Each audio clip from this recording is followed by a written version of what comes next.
भारतीय सेना इसका करारा जवाब दे रही है। भारतीय सेना का खौफ ऐसा है कि पाकिस्तानी रेंजर अपनी पोस्ट छोड़कर भाग जा रहे हैं।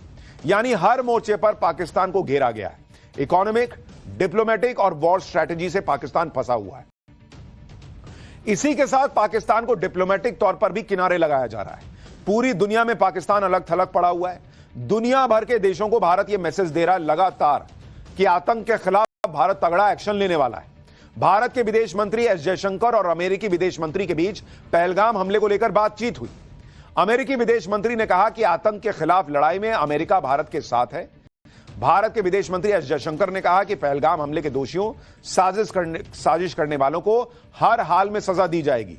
यानी यह नहीं कि अमेरिका के विदेश मंत्री से बात हो रही है तो एक बार सोच ले कि क्या करना नहीं करना। उनको भी बता दिया कि हेलो बॉस, सजा तो हम देंगे, उसमें कोई इफ एंड बट वाली स्थिति नहीं है। यानी भारत ने अमेरिका को भी क्लियर मैसेज दे दिया है कि पहलगाम के मामले पर भारत पीछे नहीं हटेगा। जो भी इस हमले के पीछे हैं उन्हें जमीन खोद कर लाना पड़े तो जमीन खोदी जाएगी। पाकिस्तानी आतंकियों को सबक सिखाने के लिए मोदी सरकार हर लेवल पर जबरदस्त काम कर रही है। पीएम मोदी तो सारी रणनीतियों पर नजर रख रहे हैं और लगातार डायरेक्शन भी दे रहे हैं। लेकिन आतंक के खिलाफ इस लड़ाई में पीएम मोदी की टीम के अहम 4 लोगों की बड़ी भूमिका है, जिनमें जो पीएम के फैब 4 हैं, गृह मंत्री अमित शाह, रक्षा मंत्री राजनाथ सिंह, जिन्होंने बड़ी जिम्मेदारी निभाई हुई है, लगातार आर्मी चीफ से बात करना, नेवल चीफ से बात करना, एयरफोर्स के चीफ से बात करना। रक्षा मंत्री लगातार एक्टिव है। विदेश मंत्री एस जयशंकर वो डिप्लोमेटिक लेवल पर जो है दुनिया के सामने भारत का पक्ष मजबूती से रख रहे हैं। और एनएसए अजीत डोवाल वो लगातार क्या स्ट्रैटेजी बननी है, कैसे एक्शन होना है, इस पर काम कर रहे हैं। ये चारों अपनी अपनी भूमिका खामोशी से लेकिन दमदार तरीके से निभा रहे हैं। और इसी वजह से भारत आज पूरी दुनिया के सामने डंके की चोट पर कह रहा है कि आतंकवाद को खत्म करेंगे तो करेंगे। और पीएम मोदी की यह टीम तेजी से काम कर रही है। आज ही रक्षा मंत्री राजनाथ सिंह ने अमेरिकी रक्षा मंत्री से बात की। रक्षा मंत्री राजनाथ सिंह ने अमेरिकी रक्षा मंत्री को कह दिया कि पहलगाम हमले में अमेरिकी रक्षा मंत्री ने पहलगाम हमले में मारे गए निर्दोष नागरिकों के प्रति गहरी संवेदना जताई। अमेरिकी रक्षा मंत्री ने यह भी कहा कि अमेरिका भारत के साथ खड़ा है और आत्मरक्षा के अधिकार का, भारत के आत्मरक्षा के अधिकार का समर्थन करता है। साथ ही आतंकवाद के खिलाफ भारत की लड़ाई में अमेरिकी सरकार के मजबूत समर्थन को दोहराया। यानी रक्षा मंत्री राजनाथ सिंह ने जो अमेरिका के रक्षा मंत्री को बातें बताई, जो पाकिस्तान के खिलाफ सबूत बताए, जो भी उन्होंने बातें बताई, उसका इंपैक्ट यह रहा कि अमेरिका भी कह रहा है कि हम आपके साथ खड़े हैं बॉस, हम आपके साथ हैं, जो करना है कीजिए। अब आप समझ लीजिए कि भारत किस लेवल पर पाकिस्तान को घेरे जा रहा है। और ये कोई छोटा मोटा खेल नहीं है, ये हाई रिस्क फैसले हैं जिनको लेने से पहले बहुत सारे बॉक्सेस पर चेक मार्क करना पड़ता कि ये हो गया कि नहीं, ये हो गया कि नहीं। लोग सोच रहे हैं जैसे मैगी बन रहा है, अरे 2 मिनट हो गया अभी बना नहीं। अरे बॉस, अटैक करना है किसी पर, सबक सिखाना है किसी को, सब तरफ से चीजें जो है वो करनी पड़ती हैं। पीएम मोदी और उनकी टीम यही कर रही है। यानी सिर्फ डिप्लोमेटिक एक्शन से ही पाकिस्तान घुटनों पर आता दिख रहा है, जबकि अभी तो असली धमाका होना बचा हुआ है। क्योंकि पर्दे के पीछे जो खेल चल रहा है उसके बारे में तो लोगों को कुछ पता ही नहीं। पीएम मोदी को डे टू डे काम करते देख लोग हैरान हो रहे हैं कि पीएम मोदी के मन में चल क्या रहा है। विपक्ष के नेता तो सवाल उठा रहे हैं कि क्या पीएम मोदी पहलगाम को भूल गए, क्या एक्शन क्यों नहीं ले रहे हैं।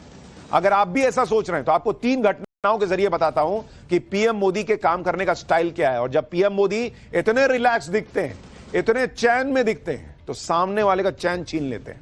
उदाहरण से समझिए, साल 2016 में उरी आतंकी हमले का बदला लेने के लिए सर्जिकल स्ट्राइक की गई थी। 18 सितंबर 2016 को उरी में सेना के कैंप पर आतंकी हमला हुआ। इसका बदला 28 सितंबर को सर्जिकल स्ट्राइक के तौर पर लिया गया था। सर्जिकल स्ट्राइक से पहले पीएम मोदी बिल्कुल सामान्य दिख रहे थे। 26 सितंबर को पीएम मोदी ने CSIR के प्लैटिनम जुबली फंक्शन का उद्घाटन किया था। 27 सितंबर को पीएम मोदी ने माता अमृतानंदमयी के 63वें जन्मदिन पर संबोधन दिया था। 28 सितंबर जिस दिन सर्जिकल स्ट्राइक हो रही थी, उस दिन पीएम मोदी ने प्रगति प्लेटफॉर्म के जरिए लोगों से बात की थी। यानी दुनिया के सामने पीएम मोदी बिना किसी तनाव के, बिना कोई लोड लिए रोजमर्रा का काम करते दिख रहे थे सर्जिकल स्ट्राइक के पहले, जैसे आज दिख रहे हैं। लेकिन अंदर ही अंदर पाकिस्तान के आतंकियों के खिलाफ सर्जिकल स्ट्राइक की प्लानिंग एग्जीक्यूट हो रही थी। उरी में सेना के कैंप पर हमले के 10 दिन के अंदर पीएम मोदी ने बदला लिया था। इस दौरान किसी को भनक भी नहीं लगी कि पीएम मोदी क्या प्लानिंग करके बैठे। इसी तरह से 2019 में पुलवामा हमले के बाद पीएम मोदी ने किसी को पता नहीं लगने दिया था कि उनके मन में क्या चल रहा है। पुलवामा हमले के 12 दिन के अंदर भारत ने बालाकोट में आतंकियों के ठिकानों पर एयर स्ट्राइक की थी। उस समय भी पीएम मोदी रेगुलर तरीके से ही अपना काम कर रहे थे।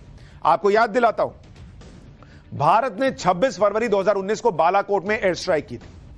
24 फरवरी को, यानी एयर स्ट्राइक के 2 दिन पहले, पीएम मोदी के 4 अलग कार्यक्रम थे। 24 फरवरी को पीएम मोदी के मन की बात का प्रसारण हुआ था। उसी दिन पीएम मोदी स्वच्छ कुंभ, स्वच्छ आभार कार्यक्रम में शामिल हुए थे। फिर पीएम मोदी ने प्रयागराज कुंभ में संगम स्नान किया था और शाम को पीएम मोदी ने गोरखपुर में किसान सम्मान निधि योजना लॉन्च की थी। पब्लिक हैरान थी कि भाई चल क्या रहा है, कुछ होगा कि नहीं होगा। पीएम मोदी अपना काम कर रहे थे, सेना अपना काम कर रही थी।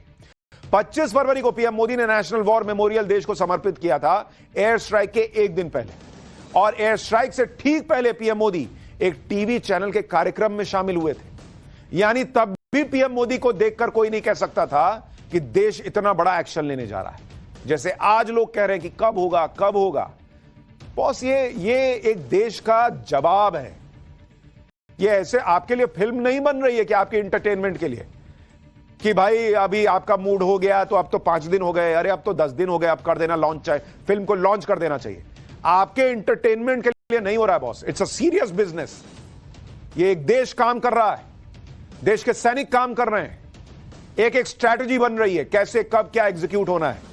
वो आपके हमारे लिए नहीं कर रहे, वो देश के लिए कर रहे हैं। वो वाहवाही के लिए नहीं कर रहे, वो आपको हमको सुरक्षित रखने के लिए कर रहे हैं। और इसलिए उन पर भरोसा रखिए, संयम रखिए।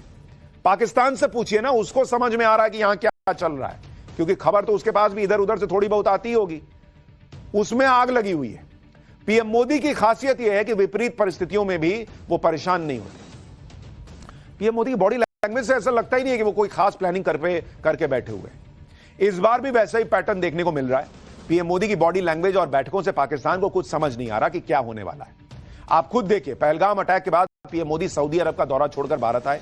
उसके बाद से लगातार अलग अलग कार्यक्रम में शामिल हो रहे हैं। पंचायती राज दिवस कार्यक्रम में भी शामिल हुए, फिर इंडिया स्टील प्रोग्राम को संबोधित किया। उसके अगले दिन रोजगार मेले में 51,000 युवाओं को नौकरी के प्रमाण पत्र दिए। अभी 2 दिन पहले ही पीएम मोदी ने युग्म कार्यक्रम को संबोधित किया और आज वेव्स समिट में शामिल हो गए। भाई, देश थोड़ी रोक देंगे पाकिस्तान जैसे भिखारी देश को ठोकने के लिए। वो कह दिया सेना कर देगी, देश को आगे बढ़ाना है। इसी बीच पाकिस्तान से एक और बड़ी खबर, पाकिस्तान के खैबर पख्तूनख्वा में हड़कंप मच गया है। खैबर पख्तूनख्वा में सायरन सिस्टम लगाया गया है। पाकिस्तान को पश्तूनों की बगावत का डर सता रहा है। यानी जो हमने आपको कहा था कि हो सकता है पाकिस्तान चौतरफा गिर जाए। इधर भारत ठोकने को तैयार है, उधर बलूच आर्मी है, इधर पश्तून जो है वो बगावत का उनका डर सता रहा है, और उधर तालिबान भी जो है वो पाकिस्तान को बड़ा सबक सिखा सकता है।